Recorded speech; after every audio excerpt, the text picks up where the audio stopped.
이재명 대통령입니다. 일단 경제 얘기 짧게 해보겠습니다. 최근 원달러 환율이 지속적으로 오르고 있죠. 오늘 한 조간신문 일면 제목을 보니까요. 유학 간 딸의 전화가 두렵다는 표현도 나왔습니다. 그만큼 더 많은 돈을 보내야 지금 미국 유학 생활하고 있는 달러 이게 쓸 수 있으니까요.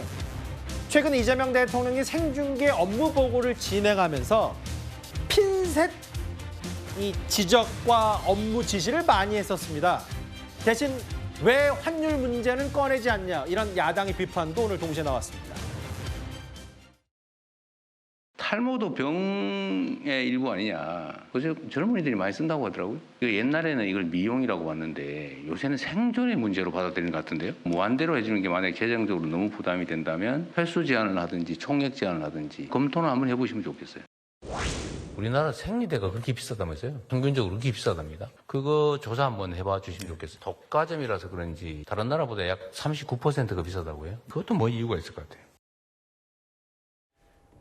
어제 이제 해수부 업무 보고 때 대통령이 뭔가 일전에 준비했던 보고 자료를 다시 들여다보면서 애국가 배경화면 교체 검토를 지시했다. 뭐 이런 부분.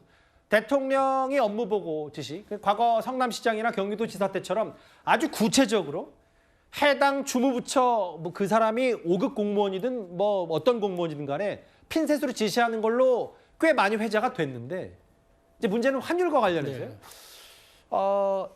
애국가 배경화면 교체 검토가 지금 촌각을 다툴 일이냐, 분초를 다툴 일이냐, 뭔가 더 중요한 지시를 해야 되지 않냐라는 비판이 야당에서 있긴 있어요. 그렇습니다. 더더군다나 이게 해수부 업무 보고랑 무슨 상관이 있습니까? 이게 문체부 업무 보고도 아니고 설령 문체부 업무 보고도 그래요. 이건 얘기 나오는 도중에 그냥 이런 대한노인회장의 그 회원 중에 한 분의 이런 의견이 있어서 좀 시대에 맞는 배경화면이 필요하다 정도 언급하면 될 일을 이게 모두 발언에 앞서 살 이야기입니까? 그러니까 저는 이렇게 봅니다. 지금 이재명 대통령이 대통령제에서 대통령이 갖는 말 한마디의 엄중함, 즉 그 말이 최종 상태 메시지라는 걸 지금 인식하지 못하는 것 같아요. 더더군다나 지금 오늘 환율이 지금 1,500원이 뚫렸다. 뭐 이게 엊그제 지금 나오면서 가장 큰 우려 화두가 되는데 업무보고에서 바로 그 얘기부터 나와야 되는 것 아닌가요?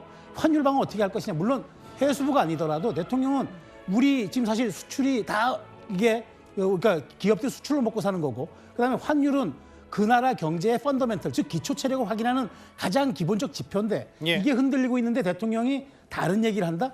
근데 이게 경중 완급을 다루는 그다음에 대통령의 판단 자체가 정책으로 이어지는 이 엄중한 사태에서 이게 정말 이렇게 한가한 이야기를 할 수 있느냐 이 지적은 당연히 나올 수밖에 없고요. 오히려 대통령이 이런 생중계라든가 이걸 통해서 자신의 정치적 센터 본능을 과시하고 있는 거지 정말 국가적 아젠다와 의제들을 제대로 지금 대통령이 우선순위를 매기고 있는가 꼬리가 몸통을 혹시 흔드는 것 아닌가 이런 지적에서 자유롭지 못하다는 그 상징적인 장면이라고 봅니다. 그 장현주 변호사님, 물론 뭐 탈모 혹은 생리대값 이런 거 다 중요합니다. 민생이기 때문에. 그런데 이제 오늘 야당에서 공식적으로 얘기하는 건 환율이 오늘 다소 아주 조금이라도 안정세에 접어들었다고 하더라도 공직자 타박 등 가짜일 말고 환율, 금리, 물가 같은 진짜일 해라. 무책임을 넘어 무능하다. 이런 야당의. 근데 이게 단순히 정치 공세라고 볼 수는 없는 부분 아닌지 해서요. 글쎄요, 뭐 정치 공세라기보다는 대통령의 업무나 어떤 정책 수행에 대해서 너무 단편적인 시각으로 평가하는 것 아닌가라는 아쉬움은 듭니다. 이재명 대통령이 보여주고 있는 뭐 업무 보고라든지 뭐 국무회의의 모습, 거기서 뭐 지시를 하거나 뭐 모두 발언을 하는 것, 이것이 대통령의 업무의 당연히 전체 부분은 아닙니다. 그것보다는 보여지지 않는 곳에서 대통령실도 그리고 대통령과 참모들이 하고 있는 일들도 많이 있고요. 그런 부분들을 뭐 공개석상에서 다 밝히거나 언급하지 못하는 부분들도 당연히 존재합니다. 그런데 뭐 야권에서 비판이 나올 수는 있겠지만 다만 그런 비판들이 너무 대통령이 언급했던 부분에 대해서만 단편적으로 지금 평가를 하기에는 대통령실이 또 대통령이 그리고 정부가 하고 있는 일도 굉장히 많고 지금 대내외적으로도 위기 상황이다라는 얘기들은 계속 나오고 있는 것 아니겠습니까? 뭐 환율 방어부터 해서 오늘 뭐 대통령이 이걸 왜 언급하지 않느냐라고 얘기를 했지만 사실 오늘 정부가 관련돼서 의지와 능력을 보여줘서 환율을 어느 정도 잡았다라는 평가도 나옵니다. 그러니까 그런 부분에 있어서만큼도 좀 종합적으로 평가해야 되는 것 아니겠나라는 생각 듭니다. 일의 우선순위를 좀 따져라. 경중을 좀 짚어봤으면 좋겠다. 애국가 화면 아까 잠깐 나갔지만 뭐 그런 것도 좀 국가 위상을 고려해서 좀 더 근사하게 만들고 탈모도 좀 저 급여 대상이 되고 생리대 값도 좀 더 낮춰라 이런 것도 중요한데 중요한 건 지금 중차대한 환율 아니겠냐 이게 야당 얘기거든요. 그런데 과거에 이재명 대통령은 야당 대표 시절에 정확히는 계엄 선포 2달 뒤에 당시 환율을 가리켜 이런 말을 한 바가 있습니다. 국내 경제 상황이 너무 어렵습니다. 저렇게 환율이 폭등을 해가지고 이 나라 모든 국민들이 재산이 7%씩 날아가도 아무 일도 없었던 겁니까? 나라가 완전히 망할 뻔했습니다. 온 국민이 고통스러워할 뻔했습니다. 온 국민이 절망하고 나라가 완전히 후진국으로 전락할 뻔했습니다. 그러니까 10개월 전 당시 야당 대표였던 이재명 대통령의 말을 소환하면 환율을 폭등해서 국민 재산 7%씩 날아가기도 한다.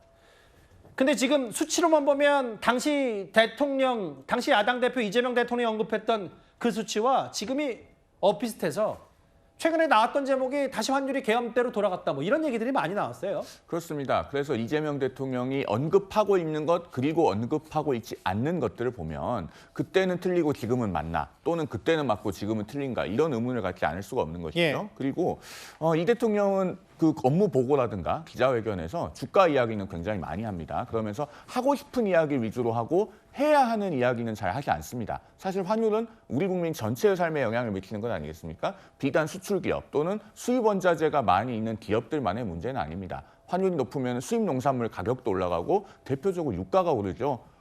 우리가 유가를 비교할 때 서부 텍사스 중진류 가격을 흔히 이야기를 하는데요. 예. 올해 1월에 그 서부 텍사스 중진류가 배럴당 80달러 정도였습니다. 예. 올해 11월에는 배럴당 60달러 수준이에요. 국제 유가는 많이 내려왔는데 우리 석유 가격 정보 오피넷에 들어가면은 석유 가격은 1월보다 11월이 더 올라 있습니다. 예. 왜 그럽니까? 환율의 영향과 무관하지가 않아요. 이런 것에 대해서 그런데 대통령이 굉장히 오랫동안 침묵을 지키고 있습니다. 지금 민심은요. 주가보다 물가고 지지율보다 환율입니다. 대통령이 자꾸 불리한 이야기는 회피하면서 민원 들어주는 것만 빠르게 반응하고 있다는 것을 보여주는 이장과 군수 같은 리더십에서 좀 벗어나시기 바란다라는 말씀을 드리겠습니다.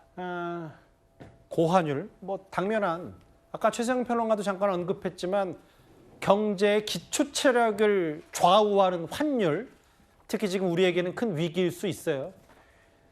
오늘 그 대통령실은요 환율에 이례적으로 좀 뒤늦지만 얘기를 하면서 정확히는 채찍과 당근을 내놨습니다. 채찍은 이겁니다. 워낙 과도한 약세 바람직하지 않고 정부의 강력한 의지와 능력을 보여주기 위한 상황 정비다. 행동으로 대응하겠다. 이 구두 게임 말고도 또 하나 있어요. 당근이요. 미국 주식 팔고 국내 주식으로 돌아오면 세금 인센티브 주겠다. 비과세하겠다. 오늘 이렇게까지 정부가 얘기를 하더라고요. 그렇습니다. 지금 이창용 한은 총재 같은 경우에는 얼마 전에 소위 그 미국 주식에 투자하시는 서학개미들 이분들 때문에 환율에도 영향을 미치고 있다. 이런 발언을 해서 이제 논란이 된 적도 있었는데 지금 이 서학개미들이 만약에 그 미국 주식을 팔게 되면 양도세를 한 20% 정도 물게 돼 있지 않습니까? 예. 이 부분에 대해서 한시적으로 비과세할 수 있다라는 걸 이제 말씀을 주시면서 당근책을 제시했는데 예. 두 가지 효과를 기대하는 것 같습니다. 첫 번째는 어쨌든 미국 주식에 투자하는 부분을 국내 주식에 투자하게 된다고 한다면 이 그 환율 방어에도 상당히 좀 기여가 될 수 있다라고 보는 것이고요. 또 그리고 국내 주식에 투자를 하게 되면은 국장을 활성화하는 데에도 기여할 수 있다 이렇게 보는 것 같습니다. 어쨌든 지금 정부가 이 환율 방어에 있어서 손 놓고 있다라고 지금 주장하시고 공격하시는 분들도 계시긴 하십니다만 지금 외환 당국에서 환율 방어를 위해서 할 수 있는 최선의 대응책을 세우고 있다라는 점도 그래서 저희 지금 뭐 주식 연기금이나 이런 부분에 대해서도 얼마든지 그 투입할 수 있다라는 구두 개입 신호들을 보내고 있는 것 아닙니까? 예. 지금의 상황이 좀 어렵긴 합니다만 한번 지켜보시는 게 괜찮을 것 같습니다.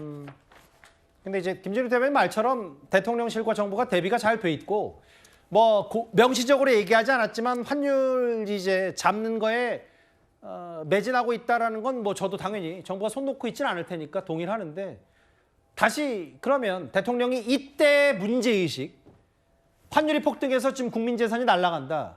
나라가 후진국으로 전락할 뻔했다.